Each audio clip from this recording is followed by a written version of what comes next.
રાજ્યમાં કડકડતી ઠંડી વચ્ચે વરસી શકે છે કમોસમી વરસાદ। આજે કચ્છમાં તો આવતીકાલે સૌરાષ્ટ્ર અને ઉત્તર ગુજરાતમાં વરસાદની હવામાન વિભાગે કરી આગાહી। રાજ્યમાંથી વધુ 2 નકલી અધિકારીઓ ઝડપાયા। રાજકોટમાંથી સરકારી નોકરીની લાલચ આપનાર નકલી આઈપીએસ તો બનાસકાંઠામાંથી નકલી આર્મીનો જવાન ઝડપાઈ ગયો। બહારનું ભોજન આરોગવાના શોખીનો થઈ જાઓ સાવધાન। દાહોદમાં પિઝામાંથી ઈયળ નીકળી તો આણંદમાં બટાકાવાડામાંથી વંદો નીકળતા ગ્રાહકે કર્યો હોબાળો।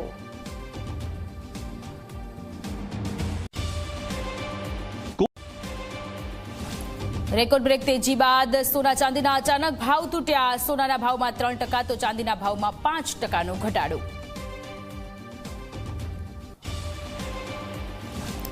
પશ્ચિમ બંગાળના પ્રવાસ દરમિયાન કેન્દ્રીય ગૃહમંત્રીના મમતા સરકાર પર પ્રહાર। અમિત શાહે કહ્યું કે ટીએમસીના રાજમાં બંગાળમાં વધ્યા ઘૂસણખોરો।